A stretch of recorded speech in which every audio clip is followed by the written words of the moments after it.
Hey folks, we are talking about Star Trek Picard Episode 7, Monsters. We are going to do a review of the episode and then we're going to get into a spoiler breakdown of the episode starting now.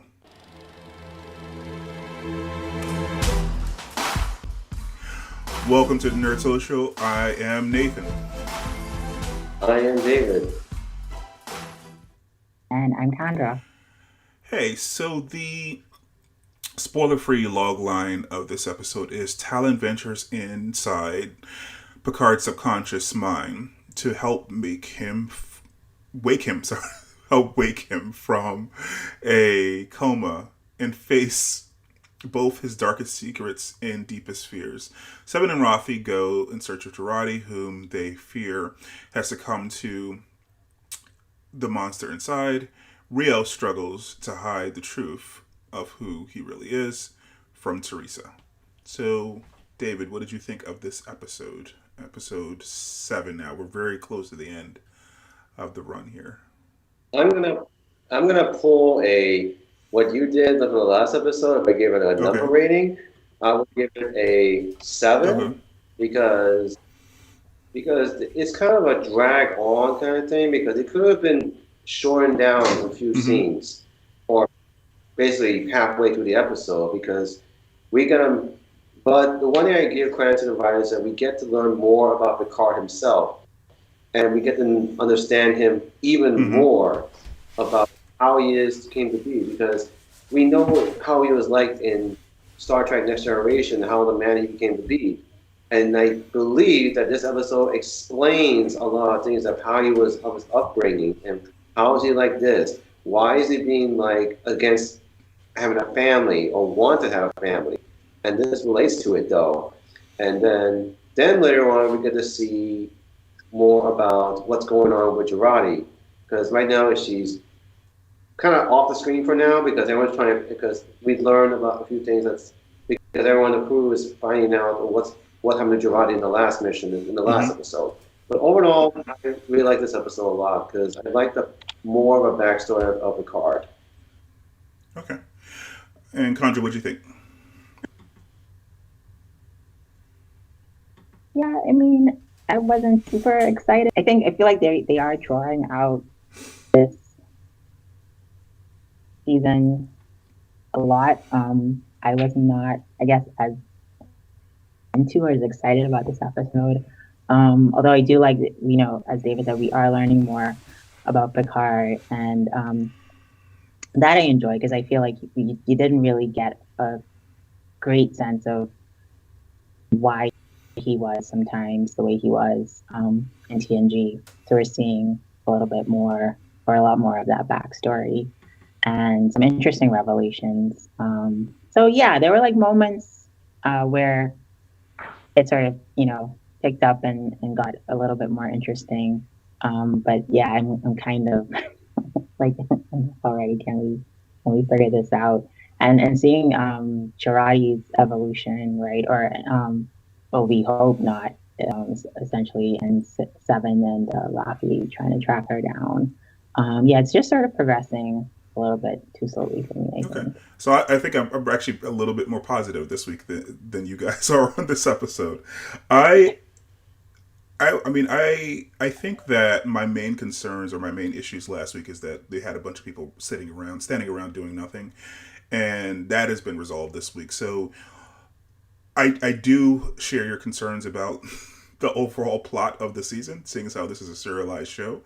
We're kind of standing still. The overall plot of the season was not advanced in this episode at all. So I can't.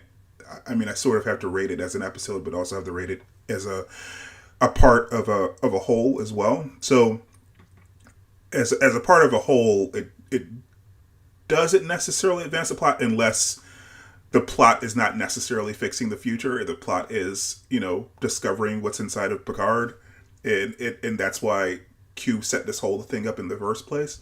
In which case, then I guess it was essential. I actually enjoyed it because of the elements of discovery of Picard. For a long time watching this episode, I actually thought that there was a guest star in this episode, and I thought it was Alexander Siddig, but it's not.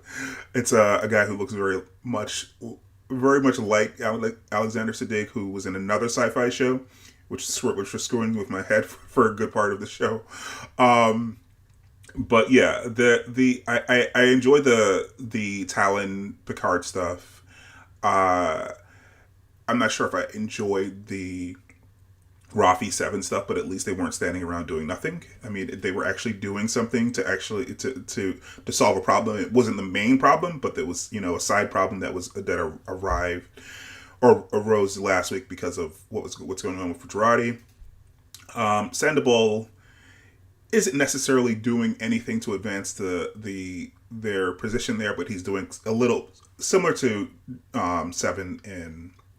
Seven in Raffi, some damage control with the doctor. So he's doing at least something as well. So because I feel like the Sandoval stuff was kind of fine, and there's a little bit at the end of this episode which we can get into in the spoiler conversation, which I had some problems with. It wasn't terrible, but I had some problems with that. I mean, I think I would actually give this like a 7.5. So it's the whole point higher than last week. So it's not terrible. It's almost good, except for some of the portions that I mentioned. So yeah. All right. So any other thoughts, comments before we move on to the spoiler breakdown? Let's do this. So, if you're enjoying the conversation, if it's useful to you, please comment down below to join the conversation and like and subscribe. It really helps out the channel. We appreciate it. All right. So, without further ado, we're going to talk spoilers. So, go see the episode. Go away. Or stay. It's up to you. Live your life. Spoilers ahead. Yeah, exactly. Don't yell at us. All right. So, what do you guys want to talk about?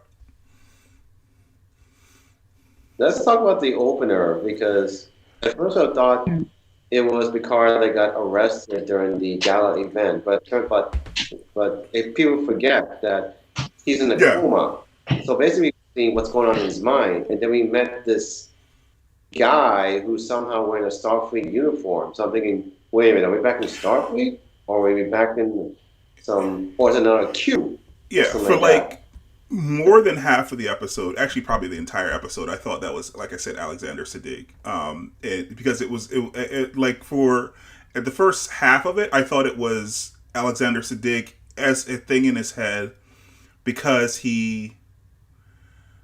but like the accent was off. Alexander Siddig and this actor James Callis has very, very similar, like, chiseled-ish features. He has a more square jaw, James Callis, and like I said, he played Gaius Baltar in Battlestar Galactica, the show in the mid-90s. So yeah, and also the other reason that my mind went there is he's dressed in Starfleet medical gear. So and we had that whole subplot in DS9 where Bashir was going to be the new template for the medical hologram. So in my head, I was like, okay, maybe Picard at some point interacted with the new hologram, and this is he's making up in his head. So I don't know where I went off, why I went off so far, but I think it's probably because for years when I watched Battlestar Galactica, in my head I was like, oh, he looks very similar to Alexander Siddig. I know, but they're now old men now. So in my head I was like, okay, maybe it's him. Anyway, so yeah, he's having this therapy session with a doctor, and I think during the conversation, he actually says that he's a hologram, which is also why my mind went there. He said something about the original or something like that. So anyway, so yeah, the therapy session is interesting. he tells him to tell a story. He starts to tell a story about a queen in monsters, and of course this is all in his subconscious. And Tallinn enters a little bit after that, and then we get the whole subplot of what's going on in his head, how he symbolically explaining his childhood to himself, or how he has been symbolically explaining his childhood to himself for years, until she comes in and helps him actually have a breakthrough. Although I think at the very end of this sequence, we find out that there's a little bit more to learn, but we don't learn that part. So I guess there's more discovery behind that door. I don't know. What do you guys think as the other shoe to drop? Because apparently he thought that his father was a monster, and he finds out that he wasn't a monster. He was just trying to deal with her. I guess maybe she was bipolar. Maybe she was manic. I don't know. So what do you think was the other shoe to drop there? What was the other thing there that he's missing from his? Well, we get to, as I said before, we get to learn about Picard's upbringing, why he was like this, and how he was raised in his childhood. Because back in TNG, they did mention about his childhood and everything, especially the episode when he reunited with his brother, a strange brother, basically. And then we get to see, we learned that in the beginning that the parents were separated. And later on, Picard, throughout his whole life, he thought that his father was a monster. He thought that his father was the one that caused the entire rift in his family, and it causes this. And then his mom is trying to protect his mom.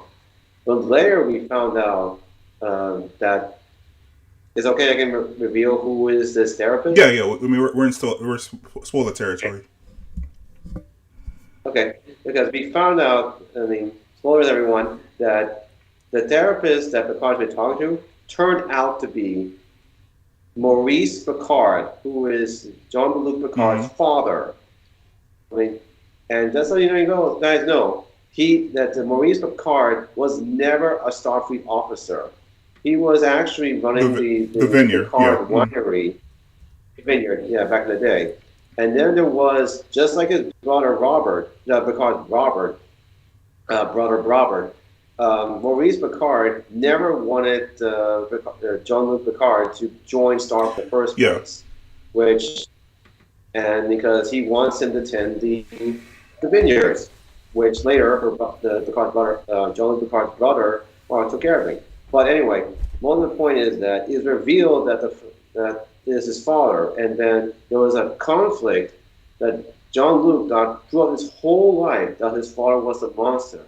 But Maurice told him in his mind the real story, that it was actually his mom that was the true monster, because something happened to her mentally. As you said earlier, she could be bipolar or something wrong with his mind. I don't know that she's a monster. I think that he was creating monsters in his head, though. I think like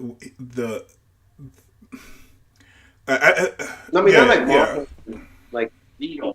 And I think he's reflecting on it as an adult and as sort a of child, realizing, like when you think back, as a child, like he's like putting the pieces together and I guess coming to terms with it, because it's not that maybe he wasn't like very conscious of it. I think is what is coming out. And I don't know. I think maybe his brother, because you don't see the brother. So, and they did have a difficult relationship. So maybe that's what more. So I forget if the brother was younger, wasn't he? To figure out.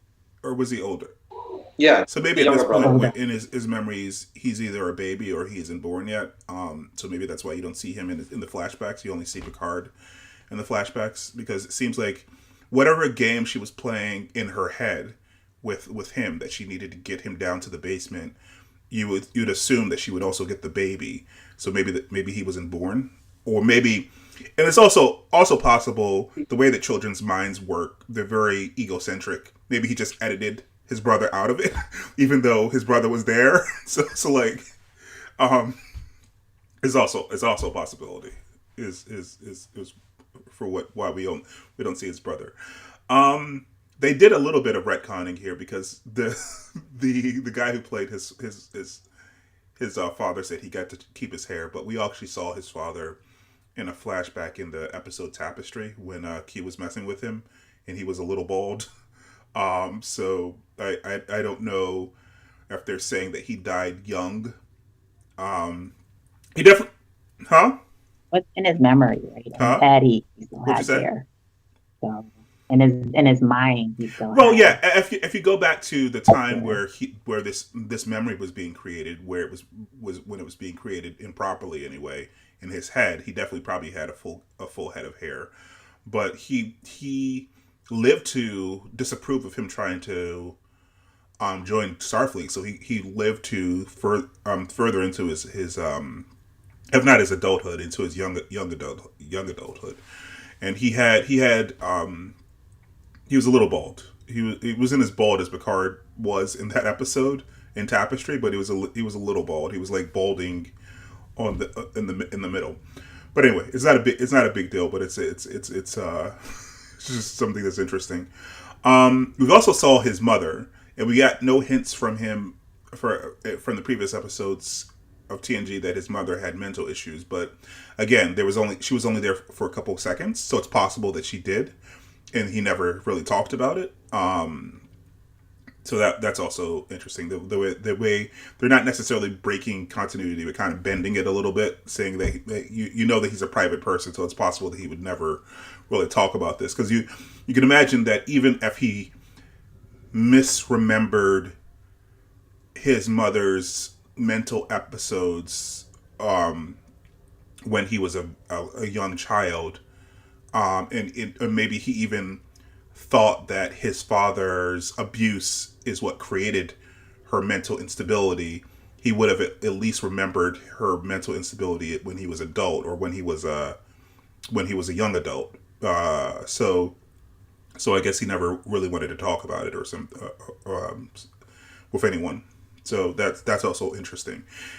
Yeah, all the Picard stuff was just interesting to me. I am interested to see what else is behind that door, because we get pulled out before we find out. And I couldn't tell whether or not it doesn't. It looks like Tallinn was trying to find out what was behind the door, and once Picard figured out that this was a construct and he was in his head, he pulled himself out of the coma, because he, again, a super private person, and he doesn't even want to go behind that door to see what else is there.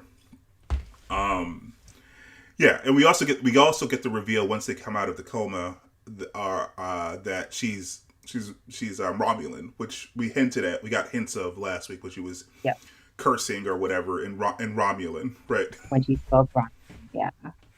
So maybe this is an ancestor of Laris.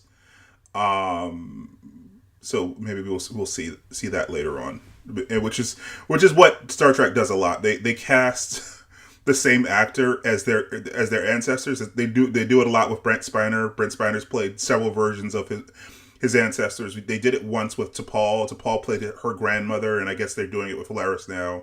She's playing her great grandmother in Tallinn. And Brett Spiner plays all the past incarnations of Soons. I was watching the Ready Room last week, and I think he's played like 7 different versions of Soons if you count all the androids. So yeah. So I guess she's playing Laris's great grandmother. So yeah, the other part of the episode, as I said, was Jurati and not Jurati. 7 and Raffi looking for Jurati, and then they find out that she's been corrupted by the Borg Queen, and they go after her, but they also catch her on some video destroying property, and I think close to the end of the episode, they figure out that the reason that the Borg Queen is destroying property is the same reason that she had her get up and sing in front of a room full of people. It increases it produces endorphins. The rush produces endorphins, which speeds up the assimilation process. So they're kind of running down to a clock with her as well, because they'll have a Borg queen who is strong enough to assimilate other people, which is a bigger problem. You would think a bigger problem than the fascist state that they left in the future. Well, it depends on who you. I don't know. I feel like they're both pretty terrible. I mean, but 7 is like we could be destroying the past, right? Like she said, forget about butterflies, right? Like if the Borg queen assimilates the entire planet, which would probably be a small feat for her. Like, yeah, it's a big. Yeah, I mean, I'm going to assume that the nanites inside of her body are self-replicating. They just need matter or whatever. So she could infect the entire populace, and control the entire populace very, very quickly. So yeah. One more thing though. Back in the scene in the bar, I'm not sure you guys know this. Do you know who is this? Do you guys realize the singer at that bar scene when Jeri went into? The singer? No. Yeah, it's Patrick Stewart's wife, Sunny Oswell. I did not know that. No, I wasn't paying attention to the background people. It was revealed by Patrick Stewart that he put on Instagram, or was it Twitter, maybe, saying, "My wife's singing in this upcoming episode." So like, oh, that's her. So because I remember that Patrick Stewart's wife is a singer, but now we get to hear her sing in that scene. Yeah. So I was like, she got pipes. So wow, that's pretty cool. Yeah, I didn't know that. What else? Where? Oh, so the other part of this episode is Cristobal, right? And he eventually starts to open up to what's her name? Christina? I forget what her name is. Teresa. Sorry, Teresa. Yeah. Teresa, Doctor Teresa. So he opens up to her, but also he opens up to the kid as well. So he shows them the spaceship, which I feel like is going to create butterflies, but whatever. Unless he can, I mean, maybe. But even before that, because he uses that tool to have the doctor, which I was like, why? All she does is put it next. Yeah, I feel like there's something that he could have done as well. Temple to stabilize them. Yeah, but like show her actually seeing it like appear out of nowhere in his hand is like, yeah, it was pretty much downhill from there. You could also argue that even though he could have held the stabilizer, which I guess was meant to stabilize his brain patterns, he wanted to give her something to do to kind of calm her, to show her that they were sort of benign. They were not trying to do something nefarious. Because if a tool appeared in his hand and then he went over there and used it, she would have still been freaking out in the room. So giving her a medical task, I probably stabilized her a little bit. So I can sort of understand giving it to her in that instance, like trying to do damage control. She has very interesting. I appreciate her suspicion. She has a more regular suspicion, like a regular person, as opposed to like TV and which TV or movie suspicion. She's like, you shouldn't have to try to convince me that you're human. That's like, if you try to convince me that you're human, there's already something off here. It's like, yeah. So, right. But yeah. Who does that? Say, I am human. I'm like, what the? Really, man? Yeah. Yeah, the interactions between them, even though, like I said, I don't think it advances the plot very much, are funny, and they lighten the episodes. I don't know what his end game there is though, because, like Raffi said, he can't say in the past. He's going to create issues, and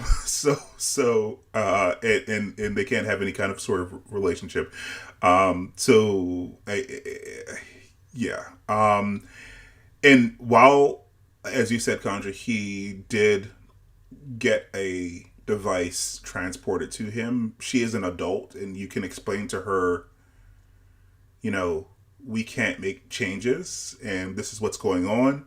He also brought the child, which is a little bit more difficult to control. I was gonna say, like, she's an adult, but the kid is like just, but I mean, I guess he's a kid, so nobody's really gonna believe him when he says. I mean, that's not cool. You're gonna gaslight this kid. You're gonna gaslight this kid and make. That's right. Like, that is also not cool, but it doesn't blow your cover, right? You like screw over this poor kid mentally because he knows he's not lying, and nobody's ever going to believe him except his mother, right? But I guess maybe that's the best option, right? And then when he gets to the spaceship and he's like, I'm gonna touch everything, I'm just like, oh, that's like messy, just real messy. Yeah, the kid is funny, and I guess that's sort of what a kid would. I don't know if the kid would say that, but they would just do that. They would just touch everything. But yeah, I think so we don't actually see Jurati except for in security camera photo. So we don't catch up with what's going on in her head in this episode. But we do get a conversation. So he goes off to try to pivot and get on the offensive with Q by going back to Guinan to summon Q. And we know from a previous episode there's something going on with Q. His powers don't work. So that's probably why whatever Guinan did, that ceremony or whatever, didn't work. Well, like I said, I don't mind the scenes with Guinan. My only issue is that it was a little weird and wonky. I mean, all of this is made up, but like some things are made up in a more plausible way than other things. And that whole ceremony and the whole like we've been waiting for like almost 30 years to get an explanation of why the Q don't like the Lorians, and what they put there wasn't really all that great. I feel like they could have come up with something more interesting than that. So yeah, I was excited to see Guinan, and then when they did that little ceremony, I was like, what the hell is going on? This seems so contrived and ridiculous. And then of course he doesn't appear, right? Because I guess they don't suspect that his powers but it doesn't off, right? Which could be, but it's still it could be why he was in there, but it also doesn't make sense. Like, is the whole Q continuum having problems? Like, you would assume the way that she explained that ritual that at least some AQ would have showed up, even if that Q didn't show up, right? But no one showed up. I took it to me. I thought she said the nearest Q. Like friendly neighborhood Q. I don't know how near is near for a Q. Yeah, I guess so. I mean, I don't know what. I'm not sure what time and space mean to a Q. Like what near would actually mean. They don't exist in linear time or space the way that we do. So what? So I don't know. That it was all unclear. But the Fed show up. Yes. So her spell was for ritual. Yeah, it did summon somebody, but it didn't summon who they expected to show up. It was that was interesting, but we were complaining, I think 2 or 3 episodes back, maybe even 4 episodes back, that they crash landed in the middle of France where they have all kinds of surveillance satellites, and no one noticed that. And they're transporting all over the place and transporting out all over the place, and that's not raising any red flags. Usually when someone from the Federation goes back in time, they're gone in a day or so. It seems like they've been there for days. So they're creating all these instances that are going to get noticed by law enforcement, and they got noticed by law enforcement. I'm not sure how he got across town to see Guinan, but I don't know if he transported there, or that was the old transporter when he went there the first time. But if they're transporting all over the place, they're not. They're being sloppy. So So I they were eventually going to get caught. Yeah. But also, I mean, that says to me that they were watching Guinan to No, begin with. it could have been just be Like, CCTV, right? It could have just been he was caught on CCTV. It does. I don't know that he was like. I have become increasingly aware and also wigged out by the fact that there are CCTVs all over the place. Now, not as bad as like oh yeah, London. Like I always assumed like London was like super surveilled, but like so is New York and a lot of other places. They just don't have as many cameras as London. So it's possible that they just had a surveillance camera there, or a business had a camera up, and they got a feed from a business. Like I thought that it was more decentralized and it was mostly like businesses, but there are municipal CCTV cameras in a lot of cities, in most cities. So yeah, which is disturbing, but I mean, I guess the way I feel about those is like it is disturbing, but it's even more disturbing when they're up and nobody's watching and paying attention. So when shit does actually pop off that yeah, somebody should respond to, like what exactly are we paying yeah. for if nobody is? If This these is things aren't this is an being aside, put and this to good also use. date this stream. But like there was an incident earlier this week with in the New York subway system, and apparently there was three cameras that were supposed to be covering the train, and those three cameras were apparently off, but like the other set of 10,000 were working fine, which I was watching Trevor Noah, and he was like, "Yeah, it's not that doesn't make any sense whatsoever. There were probably a lot more than that broken, or what you're saying doesn't make any sense." It's like Yeah, you have 10,000 cameras, and only yeah, those three, the not three good that for. you needed, were broken.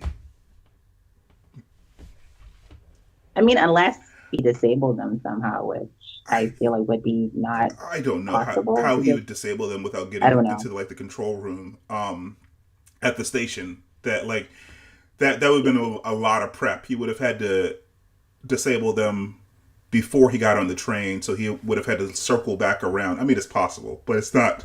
He seems like a one man operation. So, but yeah, like you said, if they're going Yeah. to have them, they should probably work. But useless when yeah, Yeah. useless when you actually need So them. anyway, Picard is caught by the cameras, and they are arrested, and that's how the episode ends. So there isn't a whole lot of like plot development in this episode. There's not a whole lot of plot development when we're talking about the overall plot of kind of trying to save the future plot. The trying to save the future plot really gets put to the side for exploring Picard's psyche plot and also dealing with Jurati dealing with the Jurati plot. So like I said, I think it was a good episode. I think, like I said, I gave it a 7.5, but it would have been higher for me if it also dealt a little bit more with the overall plot, because now we have, what is this? This was 7. We got 8, 9. We got 3 more episodes left, and they have a lot. And nothing about No, Zoom in this Soon wasn't in this episode. episode. Um, I think after we wrapped last week, we were talking about the development with Soong, and then you sent me a note, Contra, saying that if you saw the Ready Room, I'm gonna be more upset.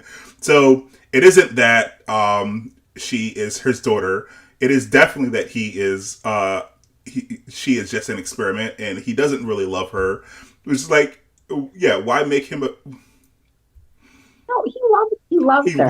He's just he loves it's her like not like that a project that he unconditional. wants to succeed, but not like a daughter, which makes him an awful person. So Mad scientist. Some parents do like that sometimes. yeah. So I think even Brett Spiner says that this is probably the worst Soon that he's played besides Lore.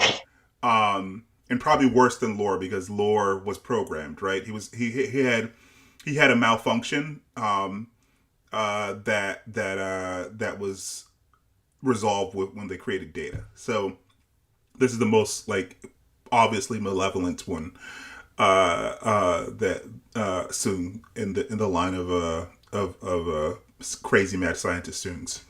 So yeah, we didn't get anything with Q in this episode. Although we didn't get anything with Q in the last episode either, and we didn't get anything with Dr. Soong in this episode. So yeah, there's a lot of threads that they have to patch up. I saw part of the Ready Room this week, but I didn't see the clip for the next week. Did you guys see the clip for next week? Yeah, I didn't.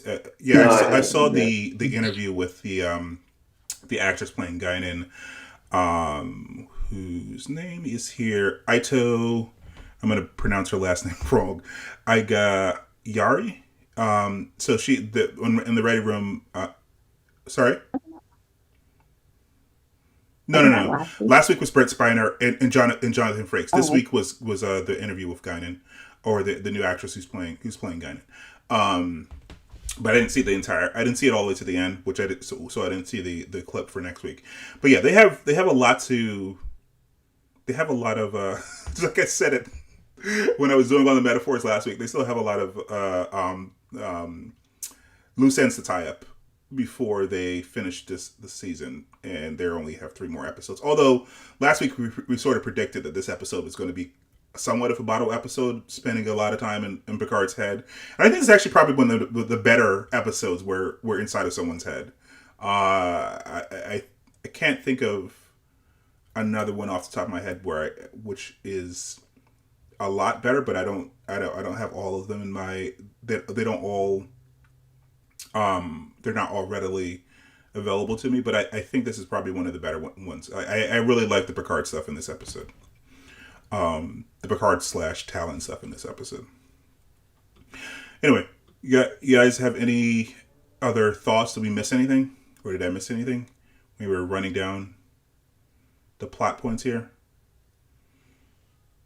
I'm still debating to think that back in episode 1, where the Borg Queen has this shield mask on her face and everything, and all that bodysuit and everything, everyone's still wondering. I'm still seeing trends throughout the whole net web. People are thinking that still think that it's Picard's mother, but now there are people thinking it's Jurati. I think Jurati is more at this point. In this point in the season, Jurati is more plausible than Picard's mother. We have a little bit more information about what's going on with Picard's mother after this episode. It wasn't that something weird was going on. Something weird was going on with her. She was just having her own mental issues. We do have to account for the fact that the Borg Queen said exactly the same thing that his mother said, which is a little weird. Because I'm not sure that would be in Jurati's head. So there is that little mystery there. So we know that. But it would have been in Picard's head. That's right. It would have been in Picard's head too. He would have remembered that. So and he was assimilated. So he was assimilated at some point. So maybe that's how they got that information. So yeah, I don't know who the Borg Queen is. Maybe that's why they had a shroud over her head, because if you saw the Borg Queen and it was Jurati, it would have been obvious that it's Jurati coming back from the past. So maybe it's Jurati. Because if it was just some random actress that they cast to play Picard's mother, I don't think it would have been so clear so immediately that it was Picard's mother. Even if you saw her in other scenes, the way that they do the Borg makeup, they desaturate the skin, they and they put a bunch of prosthetics in the face. You might not have realized that it was Picard's mother, but Jurati you see a lot. And maybe that's why they put a giant hood on her head. Because it's Jurati. Jurati seeming like the possibility here, but I don't see how that. I'm not sure how that's going to work out logically, because the only reason Jurati is in the past is because of the problem that was created in the future, and there was no problem. There was no problem in the future when the ship blew up. Before the ship blew up, so I don't know. So unless she's coming from the past, from an alternate timeline that wasn't created until she came in the first place. So it's all connected in a kind of a loop. Maybe. But it, but they need to explain that more clear. They need to explain that more clearly than they did the Elorian Q ritual, which sounded like a bunch of ridiculousness. Yeah. That bunch of vague ridiculousness. It's like But now they have to out of. Yeah, they're getting arrested right? and detained a lot. But I have a theory. Also, he left his badge back. He left his badge there as well. He got arrested true. and left his badge. So I don't know how they're going to find him. But one thing I was thinking of, because if you remember, Q back in TNG, he dressed up as and disguised himself as many different other people. Yeah. Might have a theory that this guy, a cop that came in, could be a Q, but in disguise. I thought it was Q too. Like when he was so chatty, I thought it was Q, and he was just looking like someone else. But again, Q's power is not working. No. I mean like another Q, because back in Voyager, Q met another Q who's trying to commit suicide in Voyager, and then there was another episode where Q was human for a day, and he bumped into a different Q. And even in Voyager, Q met his wife. Yeah, we met Q's wife, who's also Q, and then his son, who's also named Q. So maybe this cop could be a Q. We don't know, so we'll find out. Because I mean, maybe as Connor says, let's see, 2024, possibly that there's be CCTVs everywhere. So maybe it could be a real cop. Maybe who knows? But we'll see. And another thing is that I'd like to point out is that I read in like another article somewhere about this episode where Patrick Stewart says he feels really connected to this episode because there was a Comic-Con interview where he revealed to his audience that he grew up in an abusive family where his actual father was abusive. Yeah. Mm-hmm. Was abusive to his mother. So in a recent interview with someone on the web, that he said he relates this a lot. So he felt that he can fully integrate the character, Picard's character, into how he relates in the past. So I give him credit to that, and of course he also uses episode as a way to promote for his foundation. I forgot what it's called. Basically to help fight against domestic violence. So, which I applaud him for that. Awesome. So, which is admirable. So, but I can't wait to see what's going to next in the episode because, like we said earlier, we get to see what Picard's upbringing was like. It reveals some pieces of how his upbringing back in TNG, of how he's like why doesn't he want to raise a family? Why doesn't want to stay connected with his own family? And stuff like that. So it explains a lot of things. But one thing I have to point out, I'm not sure you noticed this, when Guinan tried to summon a Q and the cop tried to come in, she did the signature move that Whoopi Goldberg did as Guinan in the episode Q2 and did this at the bar. I'm thinking, oh yeah, she did it. So yeah, the actress, the part of the episode on the Ready Room, she said that was her choice. She actually spoke to the director to kind of try to integrate that into the character and into this ritual, and that's the only thing that wasn't off about this ritual. All the new stuff that they added was like ridiculous.